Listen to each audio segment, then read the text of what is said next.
afternoon.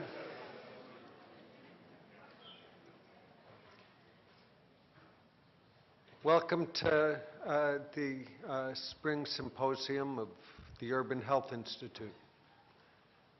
I can think of no one more fitting than Sir Michael Marmot to be giving this talk. The gap between the residents who live 5 blocks from here and those who live 15 miles from here is a life expectancy of about 10 years differential. If there ever were a place where the divide in this social and health inequalities of our population is underscored, we see it day in and day out in our neighborhood and in our community. What makes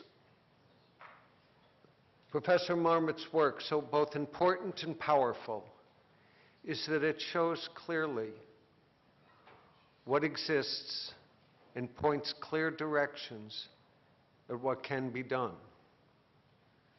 And while his work has been predominantly in England and Great Britain, and recently globally, I would suggest there are extremely powerful messages for our neighborhood as well. Michael Marmot was born in London, grew up in Sydney, went to medical school at the University of Sydney, went to Berkeley for his MPH and PhD degrees, and then went to University College of London, UCL, as professor of epidemiology, chair of the department, and has spent the last 30 years addressing issues of health inequality. He is best known for his research work and landmark research work in the Whitehall studies, Whitehall 1 and 2, that showed very powerfully the steep gradient between employment and class and health status along a wide range of outcomes. More recently, he has chaired the WHO Commission on Health Inequalities and will be speaking on some of those global issues with us here today. Prime Minister Gordon Brown asked Michael to chair a commission on health inequalities in Britain 2 years ago, and that report was issued just about 6 weeks ago, 2 months ago now. That has already had a wide and rippling effect throughout Great Britain. I think it points strongly to how data can help frame the debate and the discussion. And so for us, it is a tremendous pleasure, and we're very honored, Michael, that you have joined us today.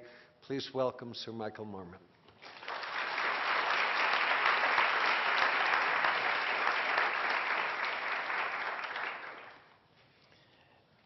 I said when I began a noon seminar, it was a great pleasure to be here. That pleasure's diminishing by the hour as I've been talking non-stop since about 10:30 this morning. But it's a moderate pleasure to be here. If I can figure out how to go forward. Because this was sponsored by Urban Health, I am going to talk about the work of the Commission on Social Determinants of Health, but orient it somewhat to urban health. Were this being sponsored by Child Health, I would orient it to Child Health, because indeed we covered the spectrum of important determinants of health. The starting point for the Global Commission on Social Determinants of Health, set up by the World Health Organization, were these sort of figures, with which I think you're familiar. This is life expectancy for men, benchmarks. Life expectancy for men in selected countries: Iceland, 80, Sierra Leone, about 38. If I looked at women, life expectancy in Japan for women is 86. In Zimbabwe, it's 32. Chairing the Commission on Social Determinants of Health has taken me into some very odd locations, none odder than Goldman Sachs. I went to a meeting of threats to global markets, and I was asked to talk about health. And I showed them figures like this, and I said, there's no good biological reason why there should be a 50-year difference in life expectancy across the world. You did it. So I'm sitting there, I'm standing there talking to this group of bankers,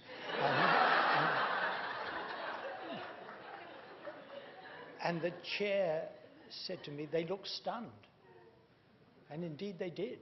I said, these differences arise because of our global social and economic arrangements. There is no good biological reason why there should be a 50-year spread in life expectancy. When we published our report, I pointed out that health inequalities of this magnitude, as Bob said in his introduction, is not just a problem for them in poor countries, but for us right at home. The Scottish city of Glasgow, men in the poorest part of Glasgow have life expectancy of 54, 11 kilometres away. A kilometre is a measure of distance.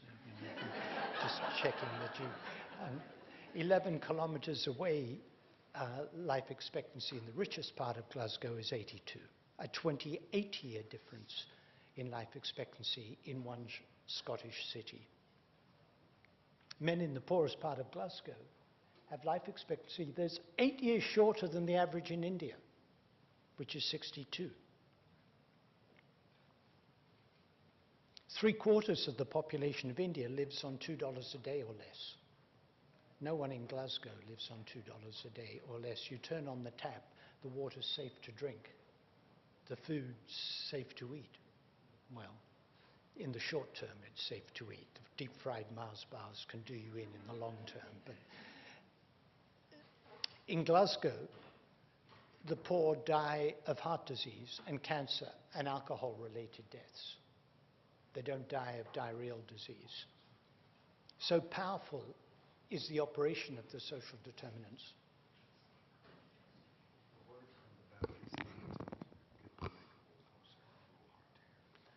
I was at Goldman Sachs and I was talking to the bankers and then, do I have to do it all again? Just let me know where I can start from. So powerful is the operation of these social determinants of health that we can have these huge differences within one Scottish city. So health inequalities is a problem for all of us, them and us. And if we look what's been happening, there are patches in the world where health inequalities have been growing by region. So we see here in sub-Saharan Africa, life expectancy at birth has actually been dropping. And if we go back, let's say, if we look at Asia and sub-Saharan Africa, we might have thought that improvement in life expectancy would be equally different in those places. And yet what happened was Asia got very much better rather rapidly, and sub-Saharan Africa improved for a while and then got worse. And if we look at that with some sample countries, Costa Rica's always been interesting because it's one of those countries of relatively low income that has good health and kept improving. Vietnam and Zambia improved at about the same rate. This is one of the better successes of US foreign policy, and Vietnam is nearly up to the Costa Rican level, and Zambia went down. So we can get these changes very quickly, and we can see growing inequalities. One of my points is that it's not just a matter of health in the poorest of the poor, but everywhere we look, health follows a social gradient. This is under 5 mortality per 1,000 live births, and it's a graded phenomenon in country after country. And the point that I made with my English review that I talked about in the seminar at noon was that the implication of the gradient in health is that we mustn't focus only on the poorest of the poor. The implication of the gradient is that we need to deal with the whole of society. Now, most of us in health, and certainly the default position of British social policy, is let's focus on the poorest of the poor. Surely that's what demands our attention. I would argue that the gradient suggests we're all at risk. I was trying to make that case once in Her Majesty's Treasury, and they were talking about, in fact it was when they were starting Sure Start, and they were talking about focusing on the very worst. And I showed them the data. Look, education, literacy levels follow the gradient. And one senior civil servant said, "Oh, don't come to us with that Scandinavian nonsense. We're Anglo-Saxons." He was actually Irish-Jewish, but that's by the by. We're Anglo-Saxons, he said. We focus on the worst off. That's our policy. Well, it seems to me the gradient demands that you pay attention to the whole of society. I said to the people who came at lunchtime that I was going to talk about different things this afternoon, but you will recognize this graph. But I show it again because it makes the point of how important the gradient is within our own societies. Each dot here represents a local area, and these areas are divided by degree of income deprivation. And this is life expectancy. And you can see it's a graded phenomenon. Virtually every centile, those near the top have lower life expectancy than those at the top. It's graded.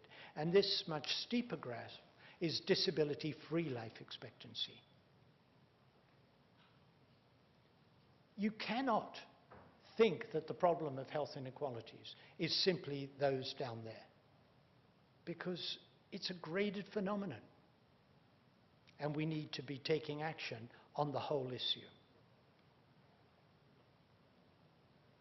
Of course, it's only in Britain that we have class differences. You don't have them in the United States.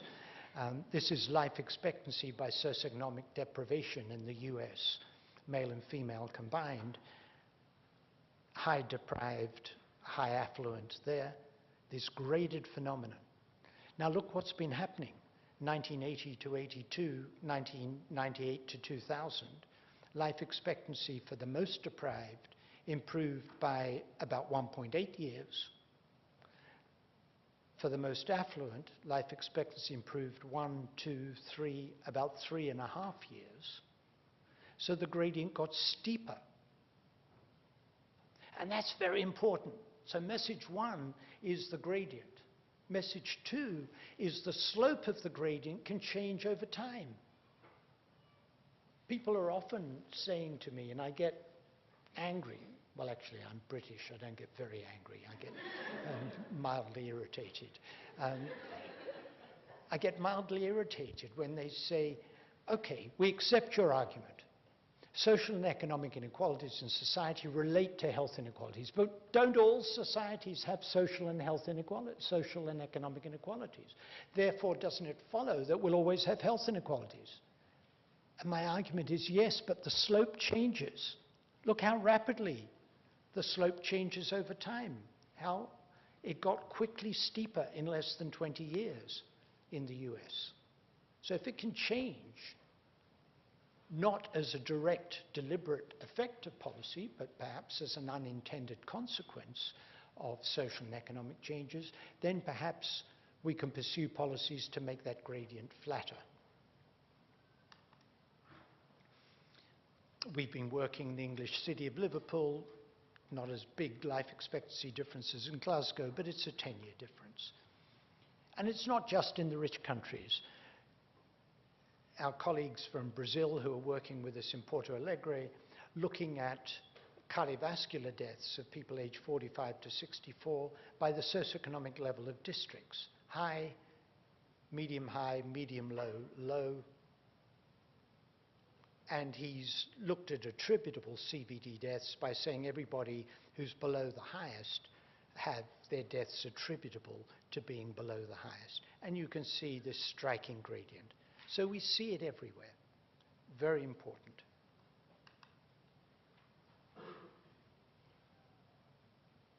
We published the report of the Commission in August 2008, the Commission on Social Determinants of Health, and we entitled our report, "Closing the Gap in a Generation." Are we bonkers? I've just said there's a 50-year gap in life expectancy across the world, and we're talking about closing the gap in a generation. Completely bonkers. This was not a prediction. It was not a prediction that we would close the gap in a generation. It was a statement that we have in our minds the knowledge to close the gap. We have in our hands the means to close the gap. The question is, what do we have in our hearts? Do we have the will to close the gap in a generation? We were pushed to make the economic case for action on social determinants of health. Being somewhat stubborn, albeit polite, I resisted that argument, and I said that the reason we're doing what we're doing is a matter of social justice. At the Lancet lecture in London a couple of years ago, the head of the Global Fund on AIDS, tuberculosis, and malaria was speaking, and he said, we're not doing what we're doing to control these major killing diseases for humanitarian reasons. He said we're doing it for hard-headed economic reasons. And Richard Horton, the editor of The Lancet, knowing my view, I was sitting resolutely on my hands. I wasn't going to say anything. And Richard Horton turned to me and said, what do you think about that? I said, well, you get two economists in a room, they disagree. What if an economist came forward and said, controlling these major economic diseases, these major killing diseases, did not improve the economy? Would you stop doing what you're doing? I doubt it. I think you are doing it for humanitarian reasons. You're just putting that other thing up as a flag. Somebody came up to me at the dinner afterwards and he said, have you seen this week's Economist newspaper? And there were two articles based on US-based economists, academic economists, that showed control of major infectious diseases post-World War II did not lead to improvement in GDP per capita. But we should still do it because it's the right thing to do. And we took the view, and that's why we use the word health equity, that health inequalities that are judged to be avoidable by reasonable means are unjust and hence inequitable. So putting them right is a matter of social justice. And we put it at the center of what we were trying to achieve, empowerment. And we thought of empowerment as material. If you can't feed your children, you can't be empowered. Psychosocial, having control of your life. And political, having voice. And we said, Amartya Sen was a member of the Commission. In the tradition of Amartya Sen's views of justice, we said we wanted to create the conditions for people to take control of their lives. We had three principles of action: the conditions in which people are born, grow, live, work and age. And I invite you to remember that phrase because I'll come back to it at the end. The structural drivers of those conditions are global, national, and local level, and the importance of monitoring, training, and research. I quoted Jerry Morris twice today. I'm going to quote him again because he's on my mind. A great leader in epidemiology and social medicine in Britain who died last year, aged 99. And he rang me at home one Saturday afternoon after we published the commission report, and he said, "Michael, your report has," I can't get his Scottish accent, "your report has transformed the debate." And I thought, did we quote him? And I had the report on my desk, and I said, quickly flipping through, "We quoted you on page 90. And on page 79, he said. I thought, he was 98 years old at the time.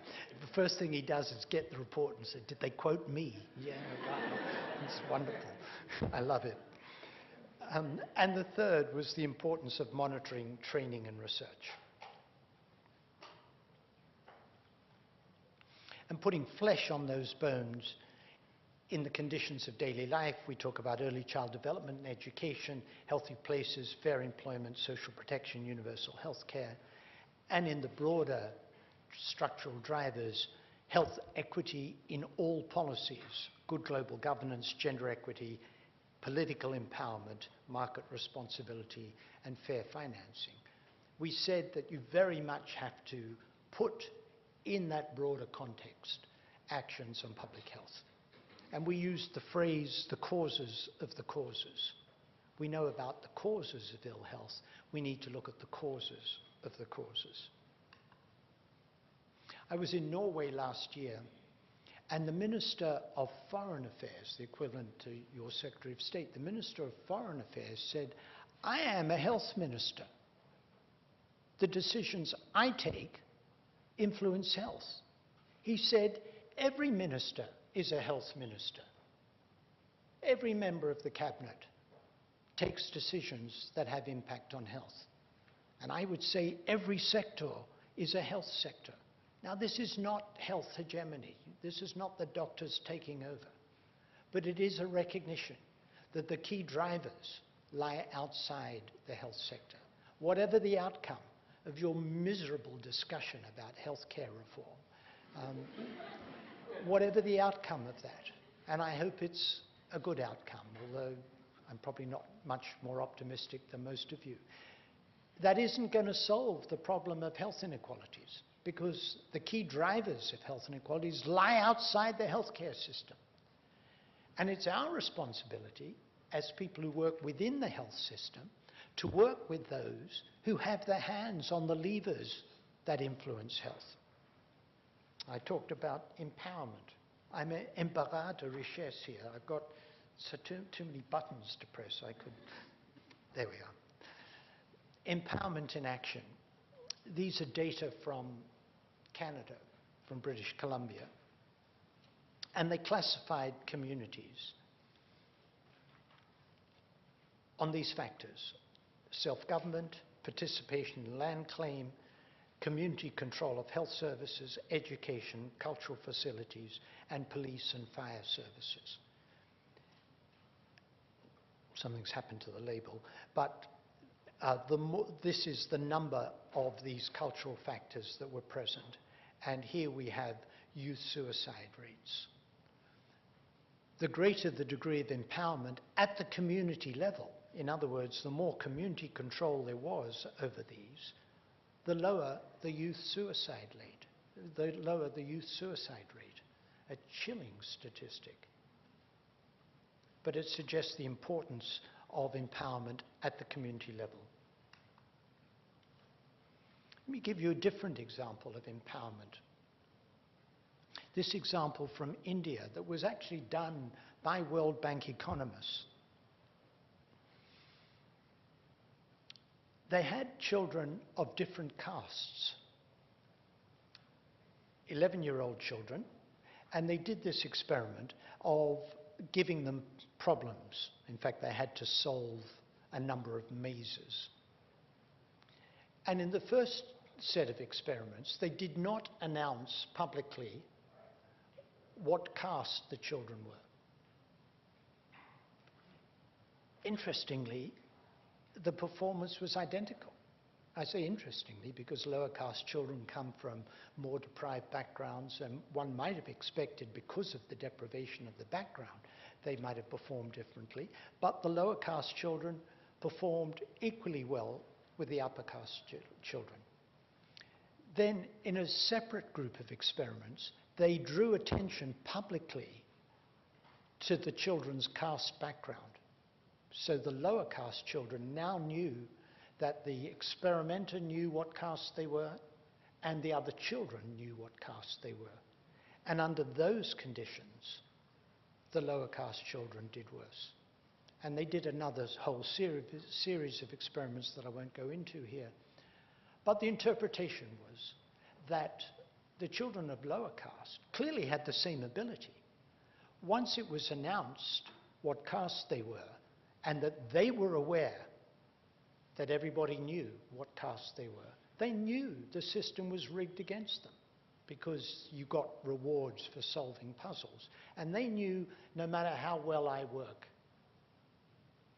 it ain't going to work because the system's rigged against me. Now that's empowerment in action. That's depriving people of the power to control their own lives. Because it was probably quite an accurate perception on the part of those lower caste children. Does this have any resonance with people of East Baltimore? Perhaps it does. My nightmare was we would do all this work with the Commission on Social Determinants of Health, and the fate of the Commission's report would be like the fate of most Commission reports, probably 95% of Commission reports. It arrives on your desk, then as they pile up, you put it on the floor because you don't want to file it away. You think, I must read this sometime, and you finally gets onto the shelf. And that's what the politicians and the policymakers do, and nobody ever acts.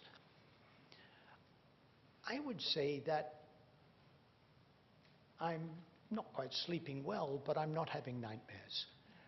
The reaction to the Commission's report has been more positive than I dared hope. Brazil set up its own Commission on Social Determinants of Health as a sort of daughter of the Global Commission. President Lula holding the report of the Global Commission with the Minister of Health and the Governor of the state and the chair of the Commission. I had the honor to present the Commission's report to Manmohan Singh, the Indian Prime Minister, and Dr. Singh said, "What would you like me to do?" He's the Prime Minister of 1 billion people, and he's asking me what he should do? I had rehearsed the answer to that comment. And I said that we were doing a review in England. I said that the Commission had a global reach. We were looking at South Asia and Sub-Saharan Africa and North Africa and Latin America and North America and Europe. It was impossible that we could have a set of recommendations that applied equally in all these different contexts. Were he minded to take the Commission's report and ask, how could that translate into the Indian context? As we were doing in Britain, as they had done in Brazil, then I think it would have an enormous impact on India and potentially other countries as they saw what India is doing. And we're still hopeful that they will do something like that. This is the President of Sri Lanka, who's just been re-elected, who declared his intention to set up a review. He then said about killing Tamils, which isn't quite what we had in mind, in social determinants of health. But they have now set up a review in Sri Lanka, and I shall go back there again in June to work with them as they take action asking, what does the Commission's report mean for Sri Lanka? And in Britain, as was mentioned in the introduction, the Prime Minister, Gordon Brown, announced that I would do this, and the Secretary of State for Health, that's our health minister, similarly announced that he wanted me to translate the Global Commission's findings into a form suitable for reduction of health inequalities in England. And we published our report on the 11th of February this year, and I invite you to look at that. There's the website, we called that report Fair Society, Healthy Lives. I thought it was time to come out of the closet. I said that in the Global Commission report, Closing the Gap in a Generation, the reason we were doing what we did was a matter of social justice. I finally decided to get even stronger about it. Create a fair society, health will improve, and health inequalities will narrow. And I would say we need to take the same approach to the global society, the global village in which we live.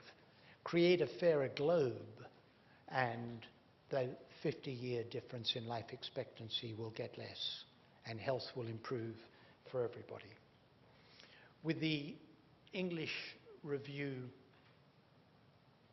we said we wanted to create an enabling society that maximizes individual and community potential and ensures social justice and health and sustainability are at the heart of all policies. And we privileged 6 domains. I get asked commonly, is this all just about income inequalities? And my answer is, if it was only about income inequalities, we wouldn't have had 6 domains for our recommendations. Give every child the best start in life, enable all children, young people and adults to maximize their capabilities and have control over their lives, fair employment and good work, ensure healthy standard of living for all, create and develop healthy and sustainable places and communities, and strengthen the role and impact of ill health prevention.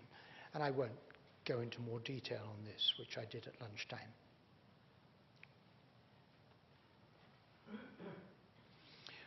When we turn to the global context,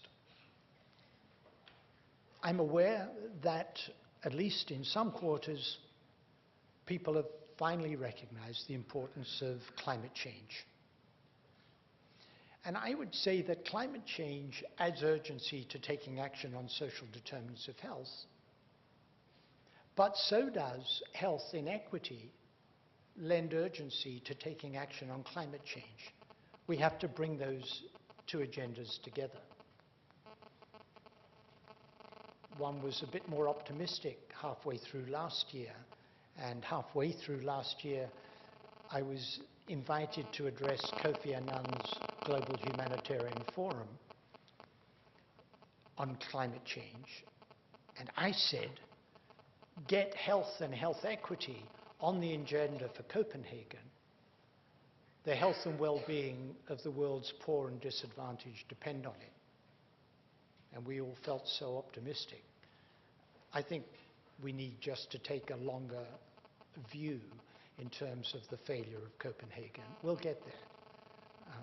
Interestingly, for those who are concerned about such things, so-called ClimateGate, the emails that were hacked into from the University of East Anglia, there have now been 2 committees of inquiry into East Anglian science on climate change, one by the House of Commons and one by the Royal Society Scientific Committee.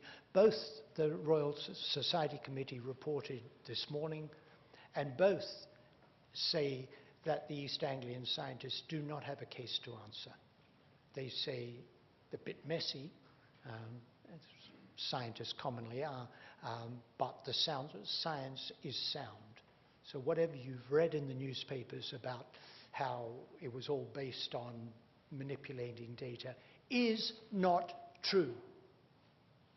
The climate change data from the University of East Anglia are sound.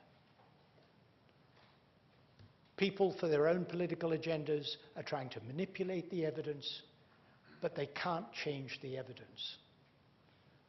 The evidence is sound. There is an increase in global temperature. The overwhelming evidence suggests it's man-made, and we cannot afford to be inactive.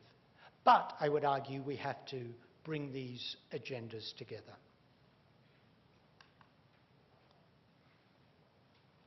I said I wanted to put my report of the Commission in the context of urban health. Look at increasing urbanization since the 1970s, 1975, 2005, rural areas, urban areas. We now know that this is what's been happening.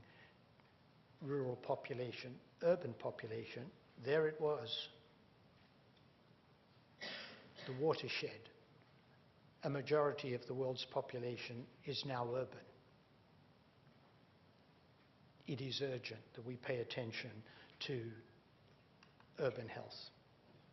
We look at increasing emissions.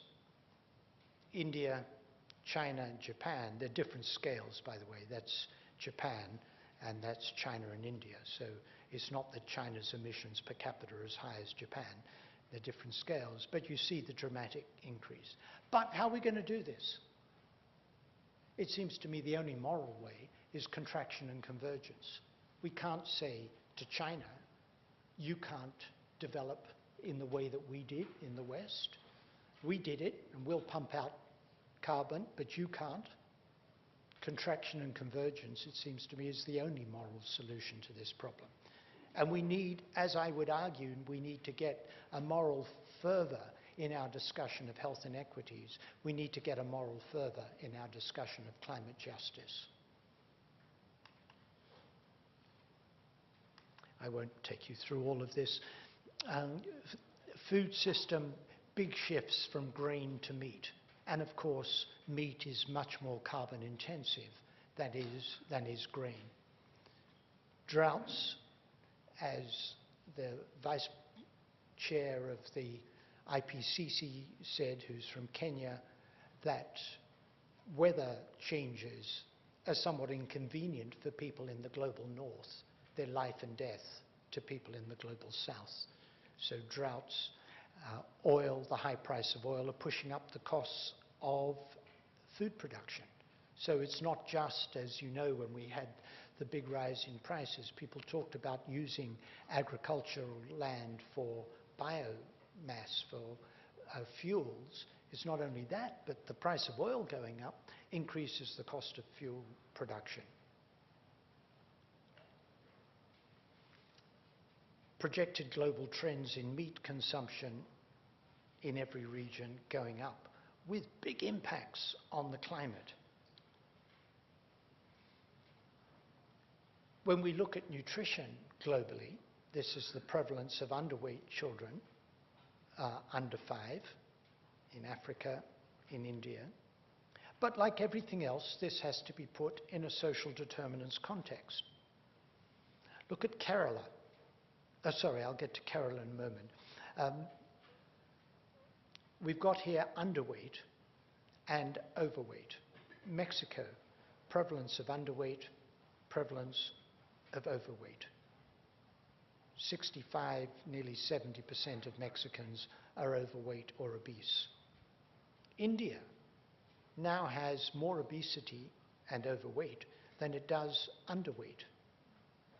And in fact, we talk about the double burden of communicable and non-communicable disease. A country like India has the double burden of undernutrition and overnutrition. In Mexico, sometimes in the very same household, they'll have underweight children and overweight adolescents and adults. But in all of these countries now, we're seeing the global problem of overweight and obesity. So we're facing, as a world, undernutrition and overnutrition at the same time.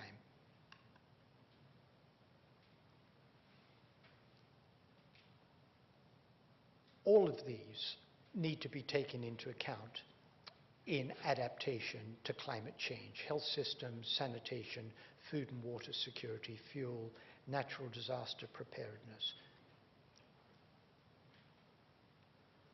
If you look at what happened with the 2 earthquakes recently in Chile and Haiti, 300,000 people died in Haiti, 1,000 people died in Chile. It's going to take 30 years to rebuild Haiti's infrastructure, 4 years to build Chile's infrastructure. They both affected major urban centers. As one member of the Global Commission said, there aren't natural disasters, they're natural phenomena.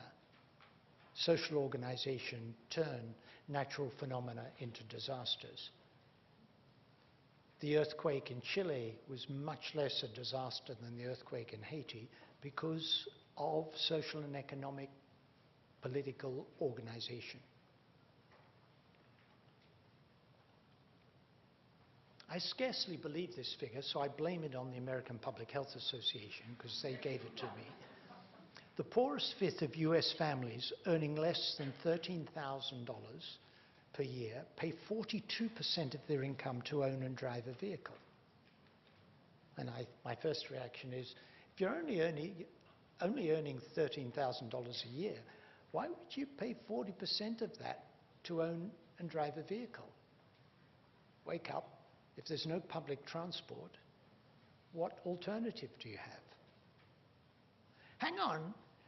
I skipped over the slide. A major contributor to carbon emissions is transport, of which the automobile is a major culprit. And I say we've got to bring the health equity and the climate change agenda together.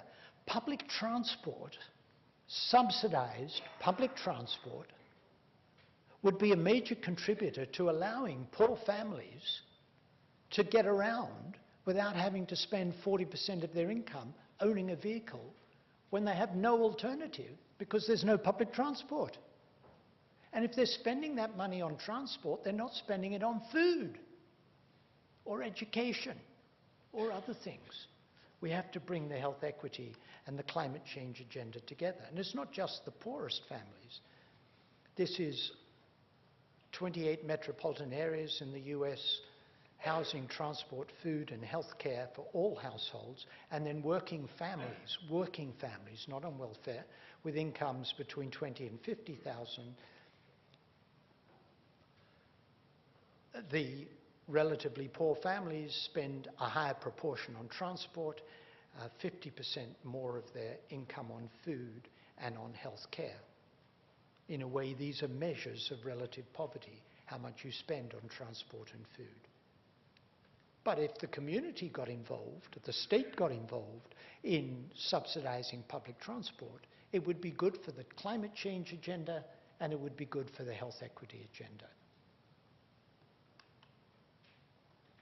Co-benefits of exercise, 60 minutes per day of biking or walking instead of using a car would improve health and reduce oil consumption and CO2 emissions.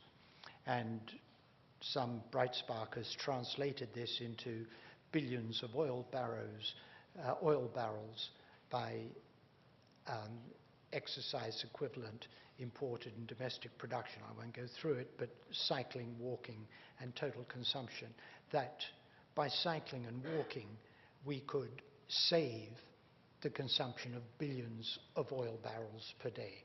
Cycling and walking are also forms of transport, but we have to get urban design right to make cycling and walking possible forms of transport. Energy-dense foods are cheaper in the US. This is energy density, this is energy cost per 1,000 kilocalories, and you can see that the more dense the food, the lower the cost. Lard, mayonnaise, olive oil, margarine, sugar, raspberries, lettuce, broccoli. I can hear the kids going, "Ooh, hate it," salmon, etc. So we've made energy-dense foods cheap, and then we say, what a terrible problem. We've got an obesity problem, and it's poor people who are getting obese. Surprise, surprise. Let me show you this example of bringing the agendas together. Data from England. People here are classified in two ways. This is death from circulatory disease. By exposure to green space and by income. So look first at the group with least exposure to green space. 1 is the relative mortality from circulatory disease in the high income group. You see the gradient. The second income group has a relative mortality of about 1.3. The third income group is about 1.7, and the bottom income group is 2.2. Now look at the group that has middle level exposure to green space. The gradient, but the bottom group is now about 2. Now look at the group that has the most exposure to green space. The gradient is 1.5. Now we know that exposure to green space is much more frequent if you're high income, because you live in areas that got nice exposure to green space. So that's the first disparity. But then, if there is exposure to green space, it reduces the social gradient in health. That might be an exercise phenomenon. It might be a social cohesion phenomenon. You get out and play with your friends and meet and so on. It might be something about getting out of the horrible concrete environments and seeing a bit of nature might be good. But it's an example of bringing the agendas together. We put in the English report that the recent expenditure on road improvement, had it been diverted, could have led to 1,000 new urban parks, 2 in every local district, with improvement in health inequalities and a contribution to the climate change agenda.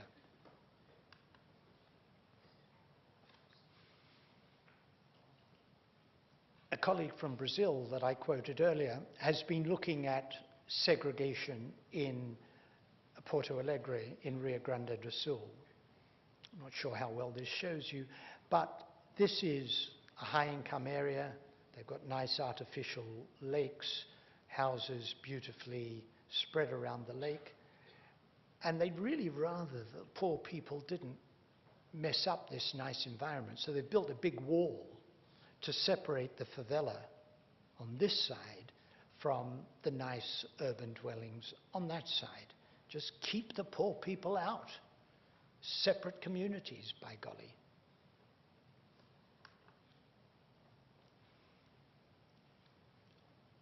So if we look at income and death rate, there tends to be segregation, both of income, low income, high death rate.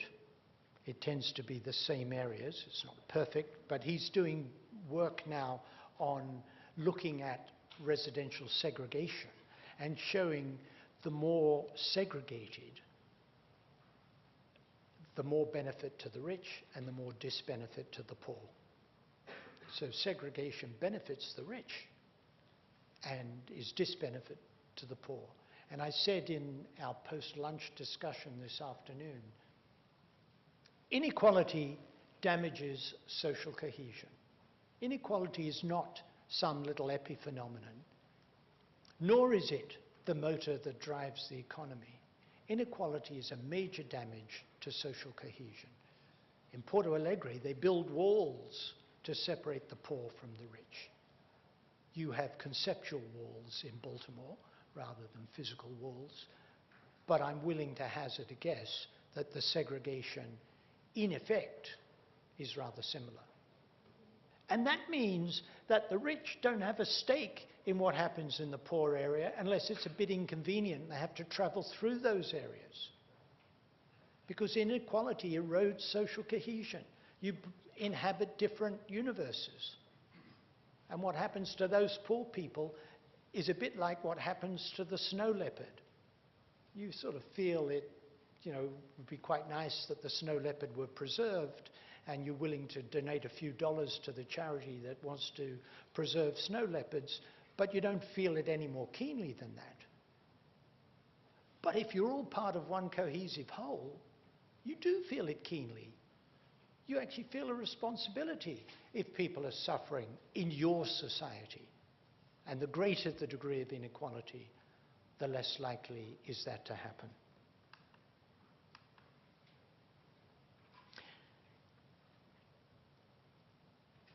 But we can do things. We can do things. I said with some frustration when I was at Stanford not long ago, and people saying it's all too difficult and the problems, it's too great, and the politics, and how can we ever get anywhere? Well, you think it's bad in Palo Alto. Try the Indian state of Gujarat, where they've got a fascist government that stood idly by at the best, or collaborated at the worst, in Hindu massacre of Muslims. So they're dealing with state fascism. And the Self-Employed Women's Association of India, and Mirai Chatterjee, who's one of the leaders of the Self-Employed Women's Association, was a member of my commission on social determinants of health. And they are a trade union. They represent trade union. God, dirty word. I feel like I'm in Groucho Marx television show. You say the trade union. You remember quaint those institutions that represent the rights of workers? Because all major social advances come from collective action. Whether it's the women's movement, the civil rights movement, universal suffrage, all come from collective action. And this is collective action. Self-employed women in India are the poorest, most marginal women in India. In every possible way. Low income, slum housing, every possible way. And I won't go into the whole of Seva, but one thing they did was, as part of empowering communities, try to improve housing conditions. But rather than come in from the outside and say, we're an agency and we want to improve your housing, they said to the women, what do you want? And the women said, we'd quite like somewhere to cook. And we'd quite like a bathroom. But we do not want to be moved. We don't want to be moved into some concrete housing somewhere else. We like it where we are. So in fact, improving the housing was part of community development. They negotiated loans. It cost $500 per household to upgrade the housing. You can imagine if you got some development agency doing this, it would cost $500,000 per household, and the money would all go to corporations in Atlanta or somewhere. But the women got involved themselves. They had to contribute $50 per household of their own money, which is a fortune for these marginal women. And following the investment in these slums, there was improvement in health, decline in waterborne diseases, children started going to school, women were able to take paid work, not having to stand in long lines to collect water. That's what it looked like before the upgrading, and that's what it looked like after the upgrading. We put in the Commission's report that 1 billion people in the world live in slums, and that it would cost $100 billion to upgrade the world's slums. And I thought, I can't let that go. People will be a laughing stock. Who's going to find $100 billion for anything? When I last looked, we'd found $9 trillion to bail out the banks. For 1/90th of the money that we found to bail out the banks, every urban dweller in the world could have clean running water. Do we have the knowledge? We have the knowledge. Do we have the means? We have the means. Do we have the will?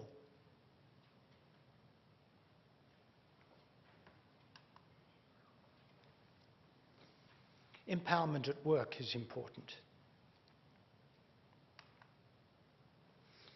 The Commission said that good work includes financial security, social protection, paid holidays, social status, personal development, social relations, self-esteem, and protection from physical and psychosocial hazards. This is vulnerable employment as a share of total employment. Now, when the economic downturn came, and we worried, those poor bankers losing jobs, being attacked by governments who want to do something about their bonuses, The economic downturn, yes, caused misery and hardship in your country as it did in mine.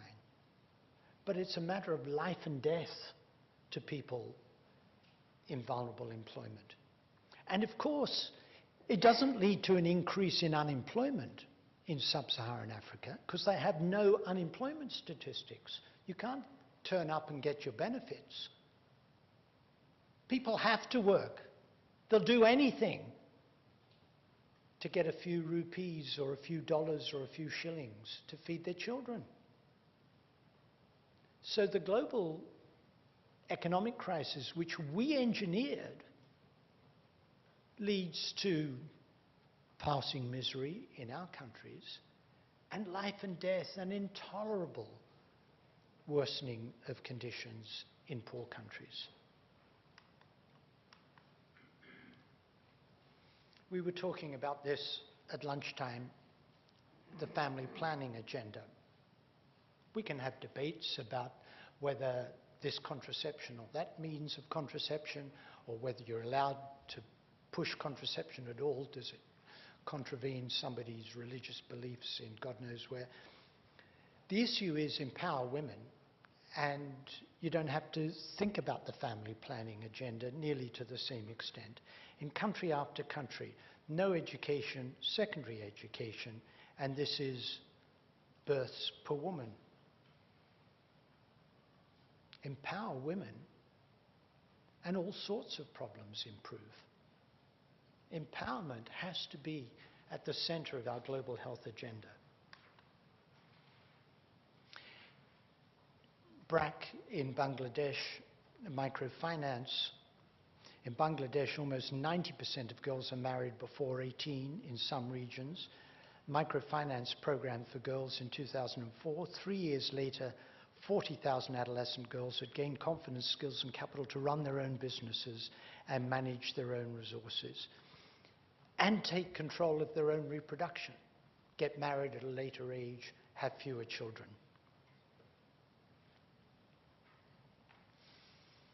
I said to colleagues at lunchtime when we were talking about the English review that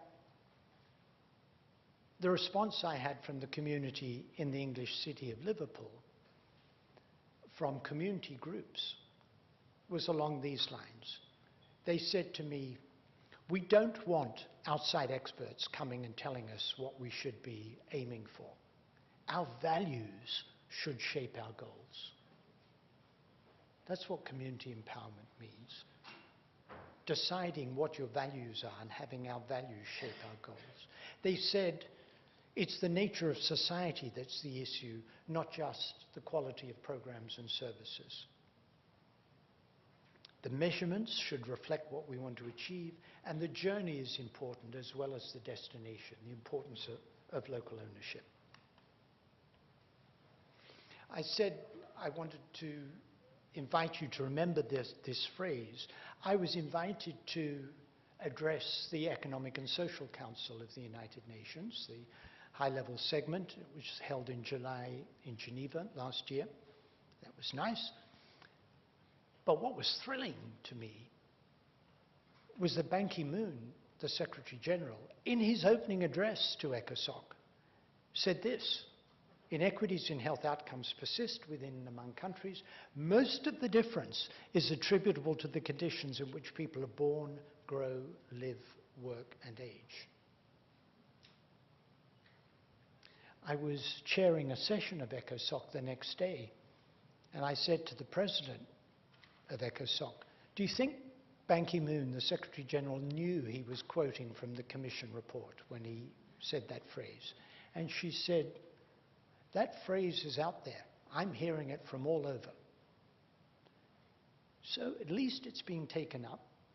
I had the humility to go back to my family. I was having dinner at home. Occasionally I get there, having dinner at home, and I said, I wonder if one single person in the world has had their health improved because it's on the ECOSOC agenda. And my then 17-year-old daughter said, Daddy, even a baby step is a step. So perhaps we've taken a baby step. in the direction of getting equity on the agenda. Turning my nightmare into a dream, my dream would be a world where social justice is taken seriously. Thank you.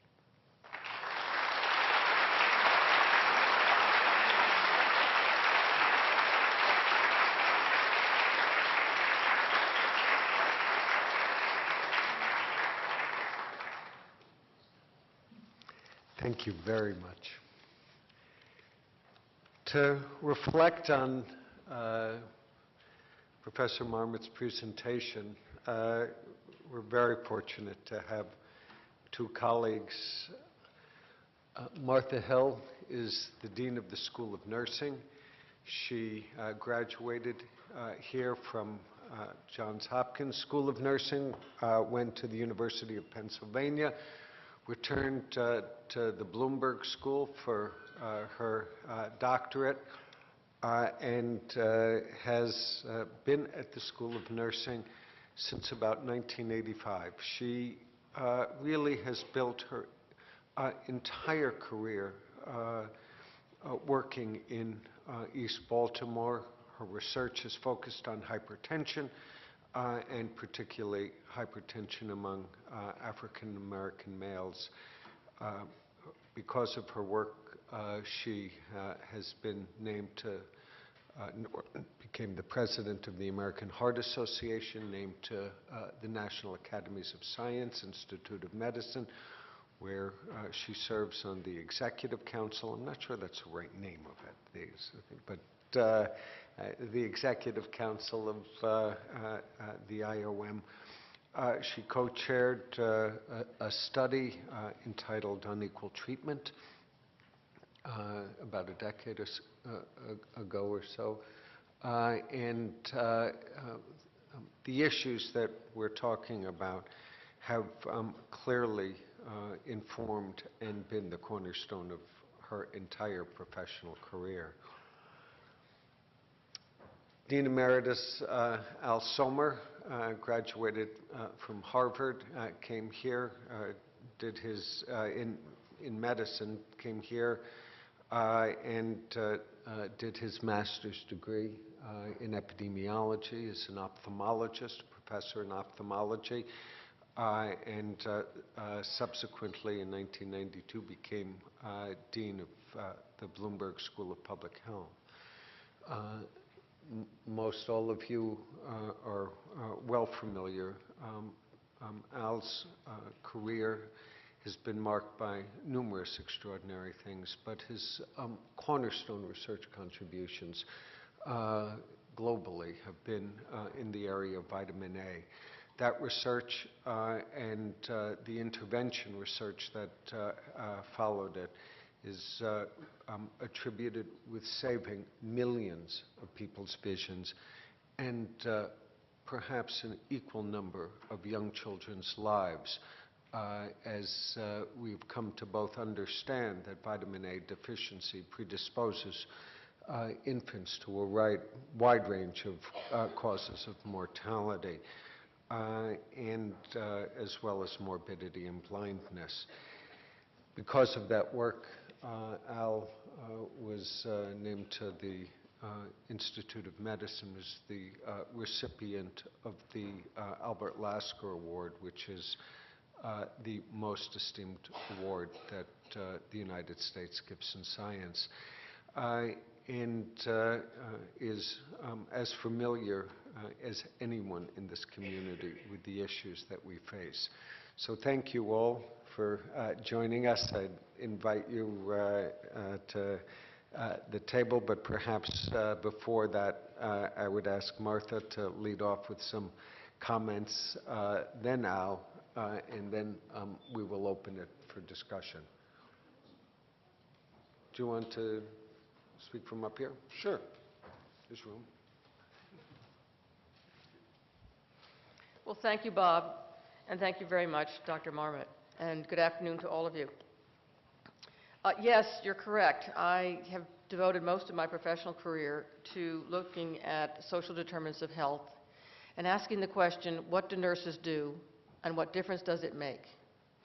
And it led me from an initial fascination with intensive care units, which wasn't long-lasting, because I don't have a degree in biomedical engineering, and I found it very frustrating to have to calibrate machines first before you could assess the patient accurately.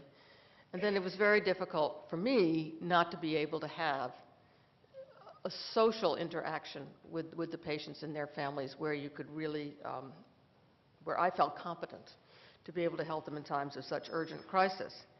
And I gravitated to public health nursing, where it was much lower tech and much higher interaction with people in a way that the challenges of helping people in the context of their daily lives became very, very challenging and rewarding for me. My interest in high blood pressure care and control came because, as a nursing student, I had the opportunity to take care of several patients who had had massive strokes due to uncontrolled high blood pressure. This was back in the days when there was something we called malignant hypertension. And systolic blood pressures of 200, 240, 250 were what brought patients to the emergency room in severe distress and comas, and often, typically, death. And at that time, with the increase in effective pharmacologic agents, it became a matter of both individual, provider, and social needs to make sure that these medications were getting to the people who needed them and where we could prevent the fatal strokes, the incapacitating strokes, heart failure, and renal failure. And that whole notion of prevention and of applying research findings into practice in a community became, for me, what was, if you will, the calling. And that was where I wanted to focus and do my work. One study led to another, but the call to come back here to what I know as hygiene was irresistible. And my great challenge was to decide what department to apply to get my PhD. And many discussions. The training grants then were in mental health. That was attractive. The work that Sam Shapiro was doing in health services research was very attractive.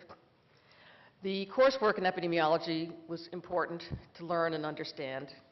But where I ended up was in the Department of Health Behavior, because I was very, very interested in health education.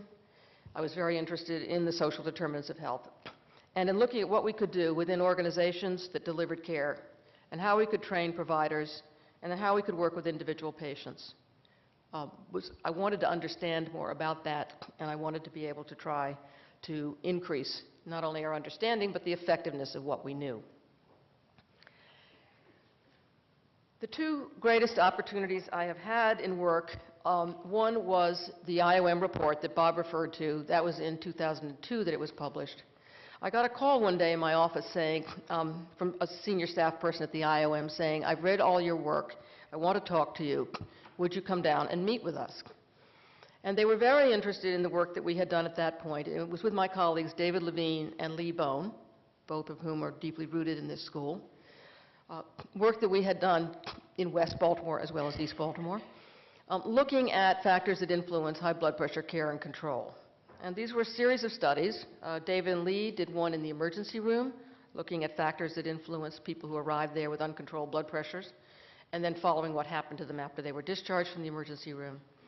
Studies we'd done in West Baltimore with a household survey going door to door, and looking at literally where people lived, and then understanding whether or not they had had their high blood pressure diagnosed, treated, and effectively controlled over time. And then the initial work that I'd done in the area of working with young black males with high blood pressure. I had learned that if you want to come to Hopkins and you want to get on the research tenure track and you want to be successful, you need to find a problem, a gap, about which you are passionately interested, in which there hopefully is a lot of people who have this problem, because these rare conditions are rare, and that makes getting your sample more difficult, where there are actually you're not the only person who cares about this problem, and if you're lucky, it's a problem that has really economic consequences, so that the investment in new interventions and new ways of delivering care and taking care of people will bring an economic return as well as a health return to those patients and their families.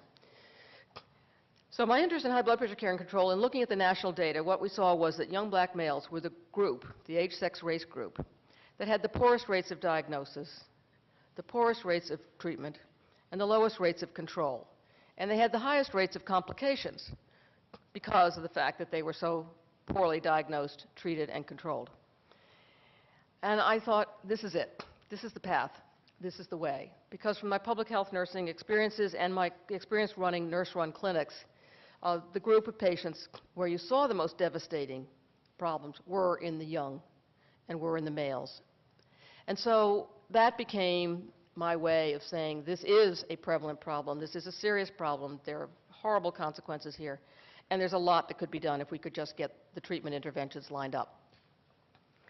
And so that led to a whole series of studies. And I well remember the first time I went down to talk to someone at NIH about getting started.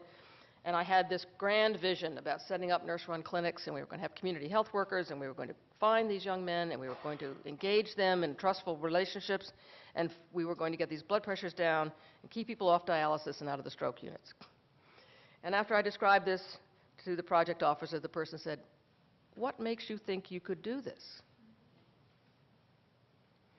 Well, that was the gauntlet. That was all it took for me to say, I'm going to show you how I'm going to do this. And that was a very hard run because they made me re-demonstrate that nurses running clinics could lower blood pressure. We had to redo, and you had to do all the preliminary work. And you know, the preliminary studies had to answer the question before you got the study funded to do the big study. So it took years to work the way up the chain to eventually get the clinical trial funded.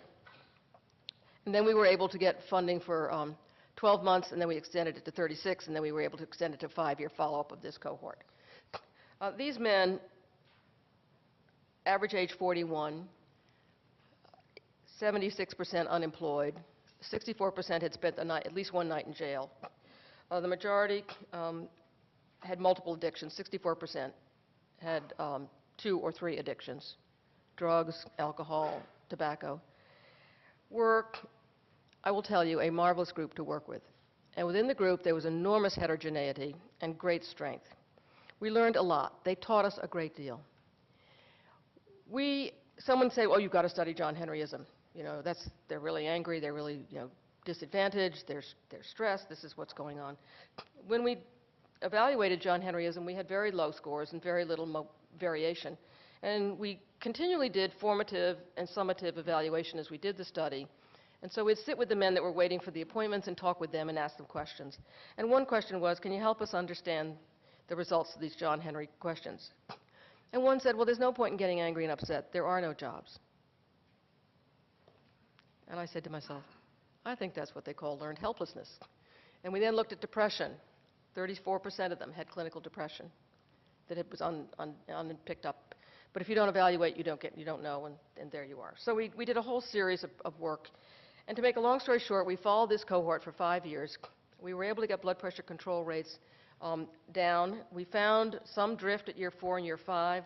It is really difficult to sustain these interventions because we were working with a group that many of them had no homes, many of them had no jobs, they had no skills for today's employment market, and the point that was made about transportation, they had no cars, they didn't have driver's licenses, and the jobs that they could get probably were in construction, and those were out in Lutherville or somewhere, and there's no way to get there if you don't have wheels and a motor. So we saw that helping people get a job became a very powerful determinant of whether or not they were able to get into care and stay in care. And yet no national guideline that I know about says that helping people get and keep a job is a predictor of improvement in health and achievement of outcomes. And so I applaud Professor Marmot's presentation because it is about finding people in the context of their daily lives and helping them in the context of their lives to be able to have the resources, and that's the psychological energy, as well as the pharmacy card, as well as a way of measuring their blood pressure at home so they can take control and have the closer feedback on the value of taking their medications and how that helps them control their blood pressure. I've never seen a low sodium line at a soup kitchen. I think the medicalization of a lot of these conditions and the notion that you have to cope with all the pathophysiology to get the improvements is misplaced. We really need to find what are the effective, most efficient, and economical ways of helping people control their blood pressures or any other predictor or marker that they have for poor health outcomes. And so the young black male study was the second, that's what we called it, part of my work that led to a series of publications, and pleased to tell you that I think one of the real impact factors now that people can be watching for in their work is it picked up by people? And does it make its way into the next generation of guidelines? And so this notion of social determinants and helping people in the context of their daily lives is what I hope we are going to be seeing much more of as we get these evidence-based guidelines. And this is what will help the H in NIH become meaningful, and the return on the investment that all of us have and care about so much in research. So I look forward to further discussion. Thank you.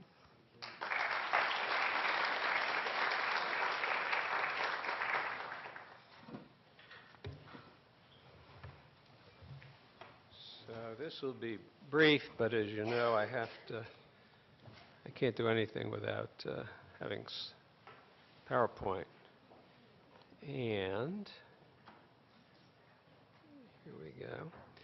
So it is a real honor to have Sir Michael with us.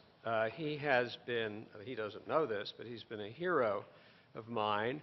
And most of you in the audience, if you've ever heard me talk about health and public health, have seen me show this slide. And this, of course, is from the original Whitehall study. And I love to point out, and I still do it all the time, not only in lectures, but even in the book you heard me talk about that I recently published. This figure is in that book. And what I find astonishing about it, in somewhat different from the very wide-ranging scope of Michael's present interests, where there are so many variables changing, there are very few variables here. These are a pretty homogeneous group of individuals, and just to remind you, I call this, the Brits are good at social class. We do race, you do social class.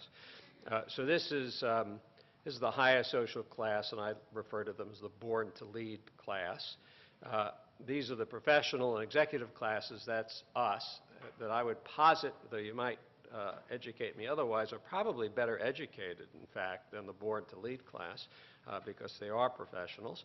And then, of course, you got the clerical and so forth, and you have this extraordinary social gradient.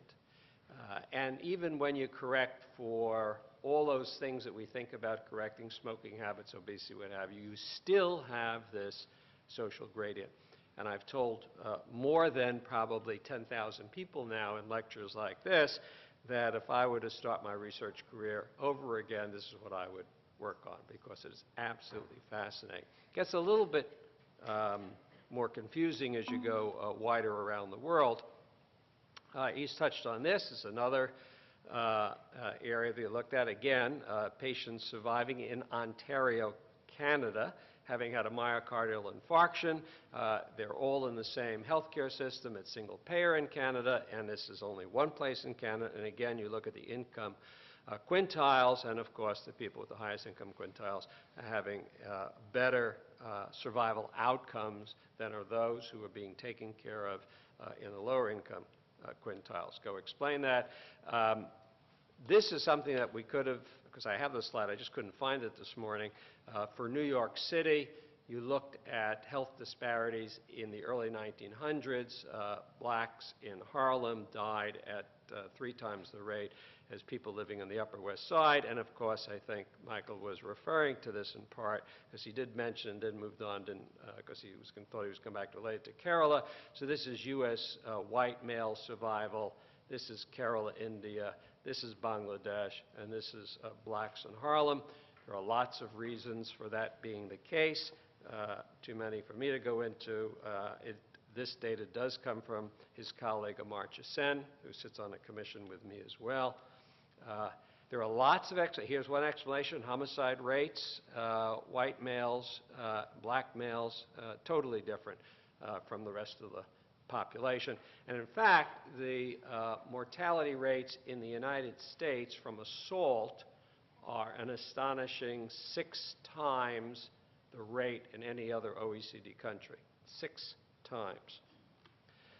And then, of course, you get how the healthcare system works. So here you have transplantation rates in the United States in people with renal failure. You look at the experience amongst black men and black women and black men versus white men and women. Everybody wants to have a transplant, but look at the differences in referral for transplants and the difference of those put on waiting lists. So it's a complicated series of issues. Haven't even gotten into the self-efficacy and the power phenomenons that Michael has brought great attention to, and there's all of this stuff going on. I should point out to you, you've come to the right institution, Michael, because you could have learned something 100 years ago that would have saved you a lot of work.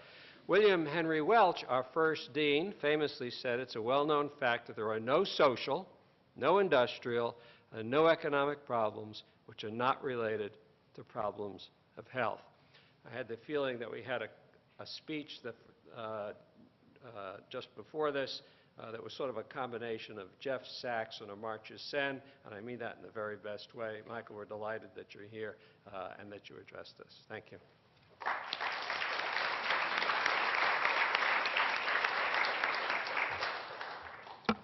I'd like to open it for questions or comments.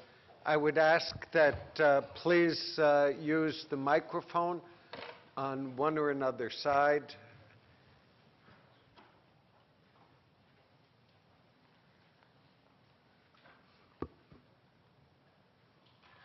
Thank you very much. Is this working?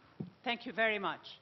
I've always heard in disparities that there's a difference between closing the gap and perhaps, as the curves keep edging forward, keeping that gap but making sure that the lower one also is up to that level of health. So from the standpoint of health capital of a nation, of a global world, do you see a conflict between closing that gap and perhaps the danger of slowing down that rate of increase of general health?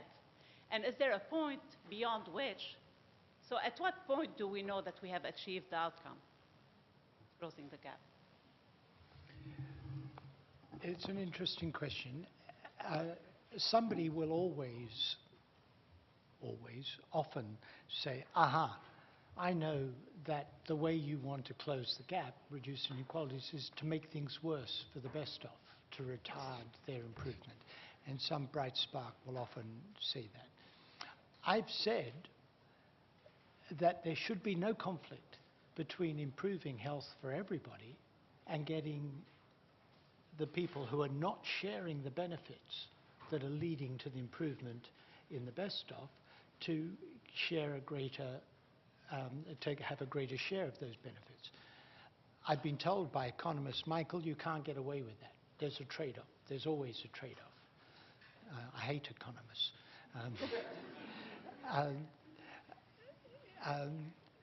Heckman from Chicago, interestingly enough, says investment in early child development is a rare example of public policy where equity and efficiency come together, because investing in early child development will lead to closing the gap, and it's an efficient, from his economic viewpoint, an efficient way to do it. I mean, the logo, you probably didn't see this in passing, the logo we elaborated for the English Review actually shows the gradient, and it shows everybody getting better, but it shows those down the bottom getting better more rapidly. And that's why I say, regardless when people tell me you have to have trade-offs, we ought to be aiming for both. And it's doable. Thank you.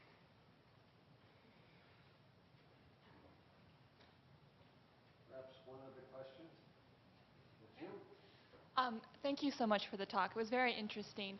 I am interested in your opinion on how technology could, specifically access to the internet, might help us close the health disparity gap, or if you think there is a role for technology. I don't know whether I disgraced myself, but I astonished myself. I was at a meeting in Brussels bioethics meeting in Europe, and I was talking about health inequalities in Europe and approaches to solving it. And somebody from the audience was not as polite as you've just been, got up and said, we're in the 21st century, and you've said nothing about information technology. Without that, it's all a bit abstract. And I was a bit surprised how heated I got. I was, by the end of it, I was thumping the table. I said, you know, if I could have taken you to Liverpool and see young children whose lives are blighted by the neglect they're having, and you think that's abstract, if I could take you to see people who are afraid to go out on the streets because it's unsafe, and you think that's abstract, you know, I thought, good heavens, where did all that come from? People were, as I walked out afterwards, they were touching me, and sort of, you know, and I wasn't quite sure whether they were trying to soothe me or just, you know, my God, at least they knew I cared. But you didn't ask it that way. I do think that these social conditions are of vital importance. That said, I think the mobile phone is empowering.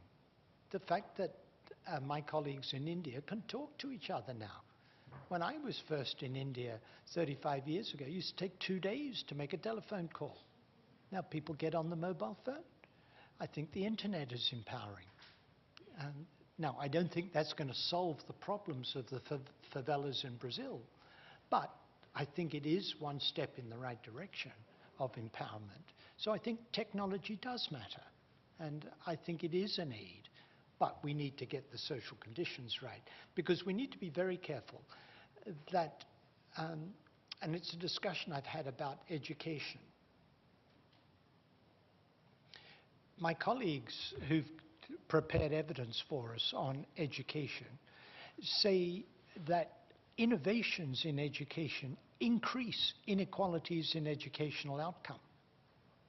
It's a bit shocking. And then a moment's thought is right. You bring some new technology into the classroom, and the middle class kids say, oh yeah, hang on, yeah, that's fun, let's have a go at that, and, you know, and they're off and away.